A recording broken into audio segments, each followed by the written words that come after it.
from clickorlando.com and WKMG. We're getting results in your neighborhood now at 5 p.m.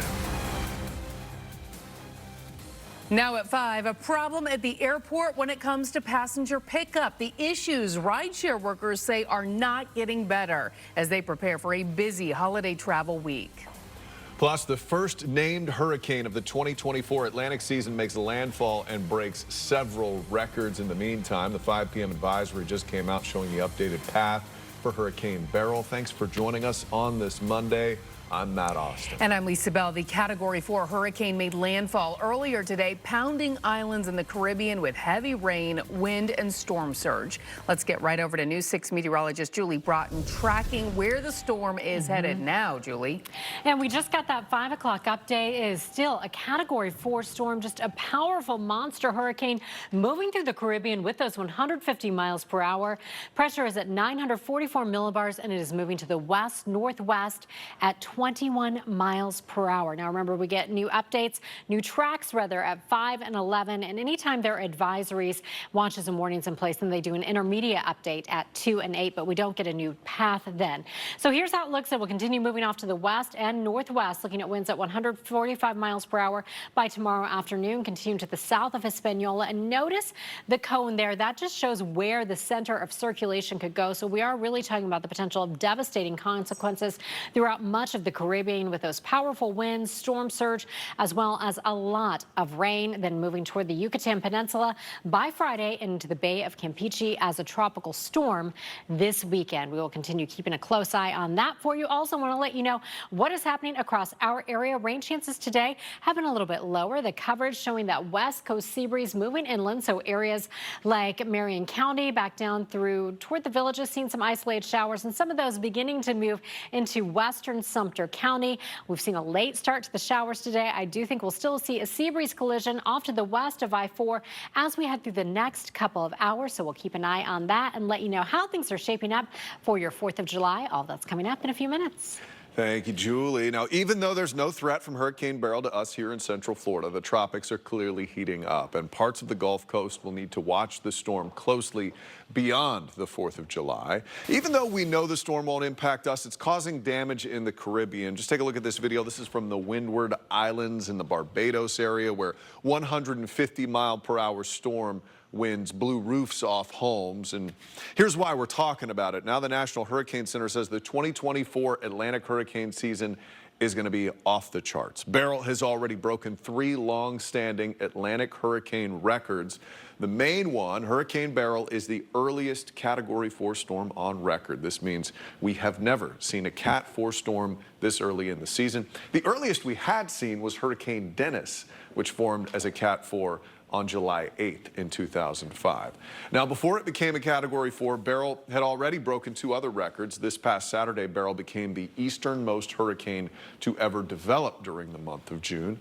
And speaking of the month of June, over the weekend, Beryl became the strongest June hurricane on record. So to give you a little more perspective, we usually tend to see storms at this strength not until September, which of course is the peak of hurricane season. To read more about the records broken and what this could mean for the rest of the 2024 hurricane season, News 6 meteorologist Jonathan Kegas maps it all out, shows comparisons to past storms. That's on clickorlando.com. Today, the head of Florida's Division of Emergency Management told News 6 the state is preparing for an active hurricane season. We have been preparing for a combination of the 04 and 05 season. So we're preparing as if we're going to have 6. We are anticipating potential multiple landfalls, 2 different sides of the coast. Maybe it's the same coast. We are ready for that. We have worked our plans, policies, procedures, our exercises to make sure that we are ready for even a disaster that may get hit like Louisiana did a couple of years ago, 3 hurricanes within 50 miles of each other. Executive Director Kevin Guthrie met with emergency management leaders from Brevard, Orange, Osceola, Seminole, and Sumter counties today. He says there are several things you can do right now before a storm heads our way. First, make a plan, build a hurricane supply kit, find out if your home is in an evacuation zone, and make a habit of filling up your gas tank when it is half empty. Guthrie says they want to cut down on long lines at gas stations so traffic does not impact evacuation. conditions. Another way to plan ahead, applying for the popular state-run program My Safe Florida Home. It has begun accepting new applications today. As News 6's Emily McLeod shows us, if you're eligible, could help you save money when it comes to storm improvement projects. Developing now, a tragic end to a search on the water. A new FWC report giving more details on a missing boater who went overboard this past weekend. FWC found the body of Brian Rodriguez yesterday after he fell off an airboat and into Lake Washington. We first brought you the story as breaking news Saturday night when crews started searching for him. The report says he was with a woman, Jennifer Church, on the airboat when he ended up in the water. The report says she was the one driving the boat when she noticed he was no longer on board. The report also says Rodriguez was not wearing a life jacket. Right now, the investigation is ongoing. Now at 5, we are just days away from what is expected to be the busiest July 4th travel holiday ever. At Orlando International Airport, the preparations are already underway, but it's not just the traffic inside the airport we have to worry about. Only on News 6 tonight, we're giving a look behind the long wait that passengers often have to endure when getting picked up from the airport by a rideshare driver. Uber drivers tell us it's because they cannot get out of the parking lot to pick up their riders. We first exposed the problem back in December, bringing you exclusive video of the dangerous nighttime traffic jam, and we promised you we would follow up if it did not improve. Well, News 6's Eric Von Enken discovered the situation has not improved, and he continues his investigation tonight. Coming up, we are counting down the days to celebrate the 4th of July. Advice on how to stay safe while using fireworks this holiday. First, though, the newest update for a Disney resort. A look at the cabins replacing the iconic log ones at Fort Wilderness, and how officials say it adds to that Disney experience. You're watching News 6 at 5, getting results for you on this Monday night. We'll be right back. Sponsored by Launch Credit Union. Go beyond. Time and accuracy are critical when talking about weather. A wrong forecast can ruin a lot more than your day. I know it all boils down to you, your family, and their safety. So when I can pinpoint a storm down to the minute, I know that I have been able to make one of our neighbors' day, maybe even help keep their family safe. Knowing how the weather will affect where you are or where you're going with pinpoint accuracy down to the minute, that's what News 6 can do for you. I'm meteorologist Jonathan Kegas on News 6.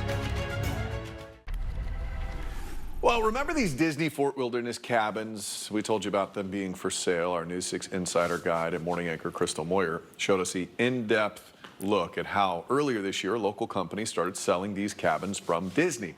But after getting rid of about 100 cabins, the big question is, what does Fort Wilderness look like now? Well, according to Disney, it's out with the old and in with the new. Today was the first day Disney showed off the new and improved cabins at Fort Wilderness. Unlike the original cabins, these ones go for a more modern design compared to the iconic wood log exterior. News 6's Mark Lehman gives us a look at the updated cabins, all new at 5. What do you think? That's the only way you should camp right now. I'm still a fan of the log cabin look, though. I'm old school. I hear you. Yeah, they look beautiful inside. Yeah, they're nice. We have Julie Broughton here giving us a look at those tropics, which are pretty active right now. Oh, yeah, a lot of things going on in the tropics. Of course, we are keeping a close eye on Beryl, still a Category 4 storm, a major hurricane. We just got that 5 o'clock update for you, so winds are at 150 miles per hour. As it moves off to the west-northwest, around 21 miles per hour, so it moved through the Lesser Antilles already, and we are talking about very powerful winds, heavy rain as all of that continues. Moving to the west-northwest, we're looking at winds 125 miles per hour by Wednesday morning as it moves to the south of Hispaniola, heading up to the south of Puerto Rico and Jamaica, moving through with winds at 90 miles per hour Thursday, and then moving to the Yucatan Peninsula and back in the Bay of Campeche as a tropical storm as we head into the weekend. Now, we are watching an area of high pressure. That is helping to keep Beryl off to our south, so it's doing a couple of of things. The area of high pressure blocking Beryl, keeping it well to the south. All the models, again, in agreement that it stays in the Caribbean, well to our south, moving through the Yucatan Peninsula. And also, it's this area of high pressure that is keeping things very toasty for us. In fact, as we head toward the weekend, we could be talking about heat index readings around 109, 110 degrees as this is going to stick with us. Elsewhere in the tropics, things really getting busy for us. We're also watching Invest 96L, which does have about a 50% chance of further development over the next 7 days. So we will keep you up to date on what is going on with that. Back here across Central Florida, we are watching our west coast sea breeze. As that is setting up, that means we're seeing pretty limited showers through areas like Marion County, back down into Sumter County. We can go in a little bit closer for you and show you what we're talking about. But again, we're talking about very limited activity compared to what we've seen lately. The west coast sea breeze moving inland. So if you're in Bushnell, you're dry right now, but over the next hour or so, you may see some of those isolated showers heading into your area. So we do have drier air in place in the mid and upper levels of the atmosphere, and we can really see that on this camera view. Look how gorgeous that is in Brevard County. This is our Launch Credit Union camera showing we are at 90 degrees in Port Canaveral. It feels closer to 100 degrees. 92 in Orlando and 89 right now in Ocala. Water vapor imagery showing where you see the orange. That shows us where we see that drier air in the mid and upper levels of the atmosphere. That has helped keep our rain coverage a little less for today. That will be the case on the models rolling you through the rest of the evening. Again, these models have been pretty accurate with how they've portrayed the rain throughout the day. So we'll keep some of those showers in our western counties through the evening hours. Now, here's your pinpoint accurate forecast. Your forecast brought to you by Napleton Chrysler Jeep Dodge. Few isolated showers possible through the rest of the evening hours with temperatures falling into the low 80s. Next 3 days, 94 on Wednesday, 94 on the 4th of July with rain chances at 50%. Guys, look at by the end of the weekend, we are talking about an afternoon high on Sunday of 98. Yikes, Julie. All right, thank you. We are hitting the road to downtown Orlando celebrating the 4th of July and our annual fireworks at the fountain. But if you are planning to get some fireworks of your own, we'll break down some safety habits that you should be practicing before you light them up. First, though, ever wonder about those blue lights on top of traffic signals? Next at 5, we'll explain what they mean, and Trooper Steve shows us where we can spot them on the road. This portion of the news is sponsored by Daytona Toyota and DeLand Kia. No matter what's happening where you live, trust Sky 6 to get you the bigger picture. Exclusively sponsored by attorney Dan Newland. Insiders. What does it mean to be an insider? Get access to exclusive content like extended interviews, behind-the-scenes looks, bloopers, enter contests, and more. 100% shocked. She called me. I was like, what? Sign up to be a News 6 insider at clickorlando.com/insider.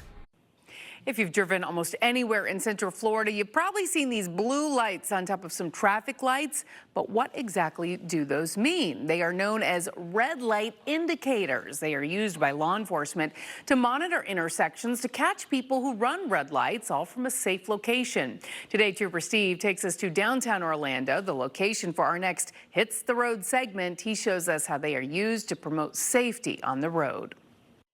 We're out here talking about the blue light that is located directly on top of a traffic signal. This is called a red verification indicator. This is called a red light verification indicator. So what this allows is for anywhere within that intersection for that light to be observed that it is red. For example, look ahead of us right now. I'm here at Colonial approaching Orange Blossom Trail. We are in the right travel lane. Directly above the red light to the far right and to the red light to the far left, there are blue LED indicator lights that are actively lit. Now to watch Trooper Steve's full stream, just head to clickorlando.com/onpatrol. And don't forget, you can join News 6 as we hit the road to Lake Eola Park this 4th of July. Starting at noon, you can come grab some swag and meet our anchors, reporters, and investigators. We will be at the News 6 tent near the Lake Eola House, and we hope to see you there. Speaking of fireworks at the fountain, it's the time of year. We got to do it. We got to talk about firework safety. Firework sales expected to hit record levels this holiday season. But you know, fireworks can be dangerous, sometimes even deadly, especially if you're that mannequin right there that got its head blown off. Experts say if you plan to light them yourself, you should only light one firework or sparkler at a time. Keep a fire extinguisher handy and make sure pets are indoors away from all of it. Consider going to a pro fireworks show to avoid the possibility of any injuries, meaning you can come hang out with us at Lake Eola on Thursday. And it's free because those fireworks are expensive. This is true. They're Fireworks really have gotten pricey. pricier and pricier. Still to come at 5:30, we are following the fallout from today's landmark Supreme Court decision on presidential immunity. Hear from our political analyst on what this means for future presidents. There's more reason not to come downtown than to come downtown. Plus, businesses in downtown Orlando telling us they are struggling. What the city says they're doing to turn things around. We're getting results on News 6. Keep it here. We'll be right back.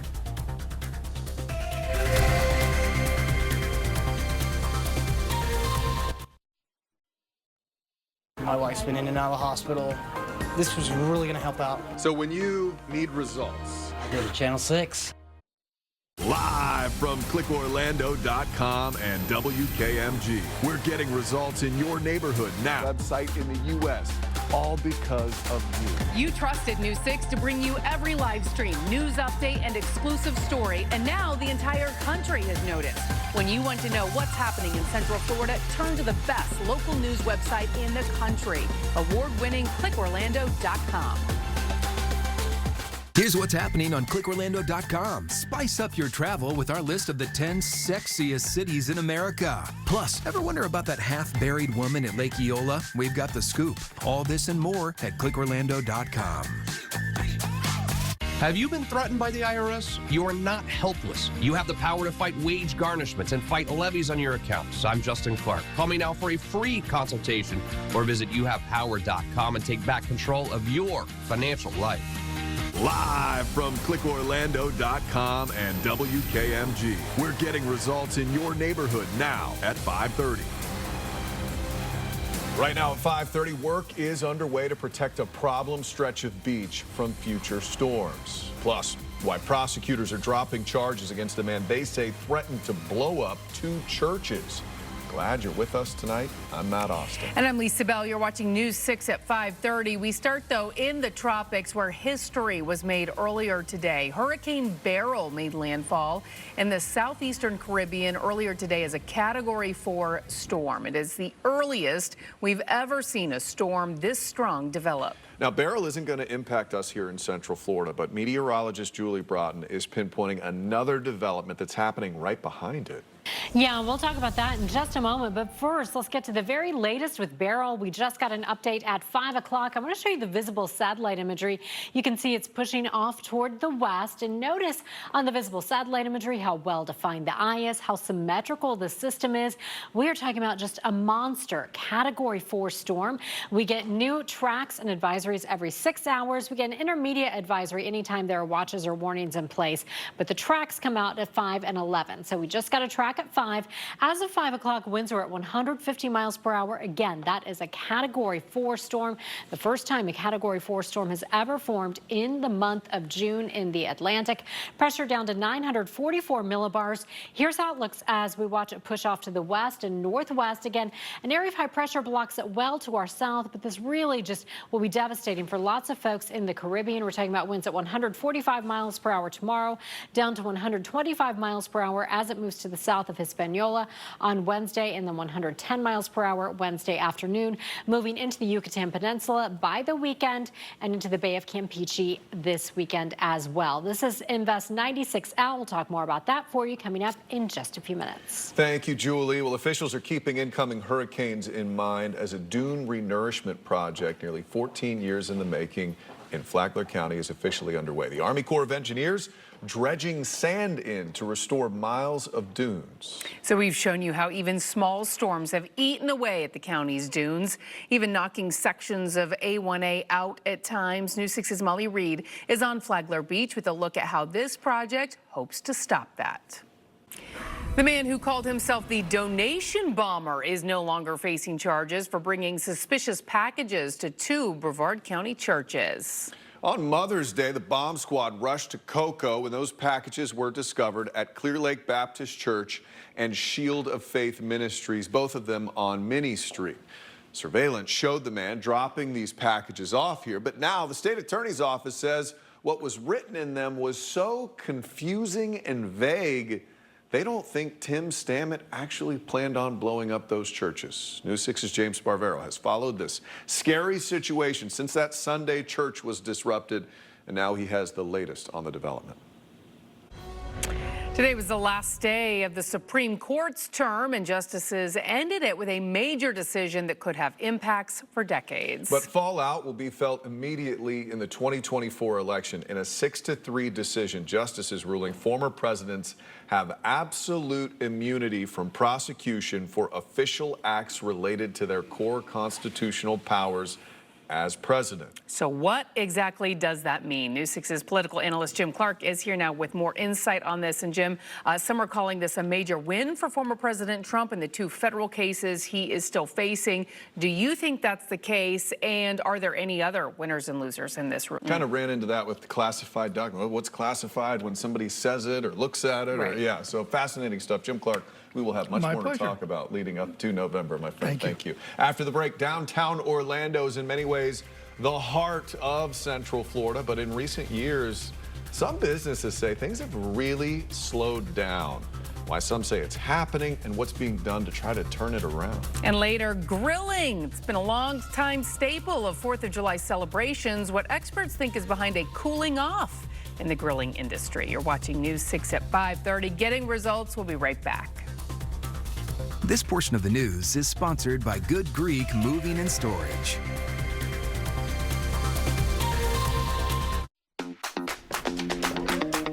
It's the latest stories that matter to you. That's what you need in the morning. Exactly. You're walking the dog, getting the kids ready. You want to know what's happening in your neighborhood. Plus the traffic situation. So we're seeing those slowdowns right around 5:35, so please be careful. And of course, is it going to be raining? We're looking mostly dry this morning, but the kids do not need the rain gear for now. You wake up, you can get what you need before your day begins. That's what News 6 Mornings does every day. We've got your back. You got to watch before you go. Roofclaim.com, your easiest roof ever. As we hit the road to downtown Orlando this week, some business owners told us they are hoping others will do the same. They say foot traffic is down and their sales are too. Anchor Justin Wormuth joins us now, all new at 5:30 with a look at the changes. Well, Matt, one restaurant owner told me her business is down 50%. She just doesn't see that foot traffic that she used to, and that's something that Hamburger Mary cited as a reason to close its Church Street location after 16 years and then move to Kissimmee. It's a tough time right now, and I hit the road to learn more.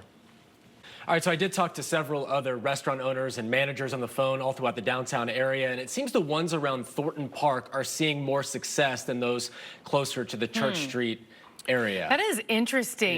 Yeah. You know, you wonder, are more people just not working downtown? That's part of it. Has to be part of it. Right. Yeah. In the post-pandemic world, people working from the house. Work remote. Maybe it's 2 or 3 times a week they're in there. So having maybe that's having an impact as well. But I feel this because my favorite coffee place is downtown called Craft and Common. Yeah. But I'm not going to go and park and spend a couple of bucks and then go and spend $6 on coffee. That seems totally to be wasteful. the main issue. And the city will tell you there is plenty of parking, right? But if people don't think there is parking, then there isn't parking. Perception's reality sometimes. Plenty of parking that you have to pay for. Or if exactly, it's a and then walk. Yes. Exactly. So, I mean, they have these downtown incentive programs to bring more businesses on, to help those already here expand. And they're having some success with that. But you know, talking to her, I just felt so bad because she is in a great spot. She just says, I just don't see it like I used to. And the food has not changed, and the foot traffic has. It's got to get easier to get downtown, to park, whether it's Sunrail, parking, whatever. They need to do something. All right, Justin, thank you. You got Appreciate it. Well, we will be covering stories like this when we hit the road on Thursday to downtown Orlando, covering the entire 32801 zip code. We'll be at Lake Eola Park from noon until 7 p.m. Feel free to stop by and watch and say hello. And our Hits the Road coverage leads right up to our fireworks at the fountain, celebrating a city of heroes. Special, sponsored by Dan Newland, Injury Attorneys. We will bring you stories of the men and women who get results for our community and our country, all leading up to the big fireworks show. All right, time to check in with Julie Broughton for a look at how that forecast is going to be for our fireworks. Yeah, I hope we're all hydrating right now because the big story will be the heat. But as always, we will be dodging some of those showers in the afternoon hours. But by the time the fireworks come through, we should be in the low 80s. So the storms move out right after sunset. And you guys, you have to look. Don't you love that little girl with a sparkler running through? By the way, you shouldn't let your children run with sparklers. But it's a really cute graphic. So we'll see hot temperatures out there for fireworks at the fountain. Of course, we're also keeping a very close eye on Beryl, a Category 4 storm. As of the 5 o'clock advisory, winds still at 150 miles per hour. Pressure at 944 millibars. It made landfall earlier today in the Lesser Antilles. It is moving to the west-northwest pretty quickly at 21 miles per hour. It's being steered by a big ridge of high pressure, so it's moving around the southern edge of that area of high pressure. That high pressure is keeping it well to our south. It's that same ridge of high pressure that is keeping things so hot for us, but that, again, continues to guide Beryl off to the west and northwest. Winds at 145 miles per hour by Tuesday afternoon, at 125 miles per hour as it moves to the south of Hispaniola, staying to the south of Cuba. But again, we are looking at the potential of devastating consequences for our friends in the Caribbean with very heavy rain, those powerful winds, storm surge. So this is something we will monitor as it moves toward the Yucatan Peninsula and into the Bay of Campeche into the weekend. Now, the tropics really heating up. I know meteorologist Jonathan Kagas was talking about things looking a lot more like August or September on his latest edition of Tropics Watch. We are watching Invest 96L out in the Atlantic. The National Hurricane Center is giving this about a 50% chance of further development as we head through the next several days. I was just looking at some of the models with that. Again, all the models keeping that to our south as well. Here's what's happening for us locally as we move through the evening hours. We've got some dry air in place that is suppressing some of our development, but we are seeing our west coast sea breeze moving inland, so that is bringing showers to areas in Marion County, beginning to try to move very slowly into Sumter County as well. But as we go in a little bit closer, not a lot of lightning with us. Inverness seeing some of that. Ocala, you're dry, but out over the Ocala National Forest, seeing some pockets of rain heading up toward areas like Micanopy, and we will keep some of those showers around this evening. Right now, downtown Orlando on our Light Orlando Delivering Hope camera. That was a wasp, I think. Blue skies, 92 degrees right now. It feels like 100. That is the story just about everywhere. 89 right now in Ocala. It is 89 degrees if you are in Cocoa Beach. Here is that drier air aloft I was just talking about on the water vapor imagery where you see the orange. So our storms have really had trouble getting going today, even though we do have that west coast sea breeze. So taking you through the evening hours, we'll see a few more showers. Here is your pinpoint accurate forecast. Your forecast is sponsored by Publix. This is the very important dog walking forecast. There is a cartoon dog for you. Still some showers at 6 o'clock, and we're talking about 89 degrees at 7 o'clock. This is how it looks for you as we take you through your extended forecast. For the 4th of July, 94 for our high with a 50% chance of showers, 60% for Tuesday and Wednesday. And then as we take you into the weekend, we're looking at the potential of a high of 98 degrees by Sunday and 97 on Monday, with overnight lows staying muggy in the 70s. Julie, thank you. After the break, barbecues are as much a part of the 4th of July as fireworks, what experts say is eating into sales for grills. Coming up in the morning, getting away for the 4th of July. How the state and FHP are prepping for a big spike in traffic on the roads and the simple things they say you can do to stay safe. Plus your pinpoint weather every 10 minutes. We'll see you for News 6 Mornings starting at 5. You're watching News 6 at 5:30. Getting results. We'll be right back. This portion of the news is sponsored by Freedom Health Medicare Advantage plans. When every minute matters, News 6 is getting you all the facts and every detail that matters to you. For breaking news turned to News 6. It's hurricane season, and the Pinpoint Weather Team is here for you, tracking the hurricane's path with pinpoint accuracy, live Doppler radar, and 3D views inside the storm. Stay safe with the News 6 Weather Team, getting results. Don't miss your favorite News 6 podcast, Florida 4th Estate, Riff on This, Florida Foodie, and Real Talk, Real Solutions. Listen when you want on clickorlando.com or download News 6 Plus to your smart TV to start listening now. Sponsored by Lexus of Orlando. Well, tens of thousands of homeowners are about to get slammed with higher monthly payments. About 102,000 homeowners who bought 5-year adjustable rates are going to face a reset In the next 12 months, more than 329,000 mortgage holders have already had their rates adjusted this year. While the rate jumps can sometimes catch people off guard, most ARM loans come with an interest rate cap to prevent costs from spiraling out of control. Increasing prices are also impacting 4th of July barbecues. Not as many Americans are buying new grills this year. Grill manufacturers and retailers say they saw a sizable drop in new grill sales. Experts say high meat prices are partly to blame, as well as a spike in Americans buying grills during the pandemic. According to the Hearth, Patio, and Barbecue Association, 80% of U.S. homeowners owned a grill or smoker in 2023. That was up from 64% in 2019. Experts say those grills will reach the end of their life cycle in 2025, and sales should pick up again at that time. I bought a grill during the pandemic. Did you? I'm in that. Yeah, I owned one before then, but bought a bigger one then. I love nuzzling up, cuddling up to my grill on the weekends. Well, and especially on the 4th of July. Yeah. Ginger Gadsden is here now with what we are working on for News 6 at 6. Please don't cuddle up to your hot grills, everyone. Bad advice. Right now, you can get help paying for upgrades to your windows, roofs, and garage doors. The goal is to protect your home this hurricane season. Coming up, how you can apply for the money from the state and who qualifies next.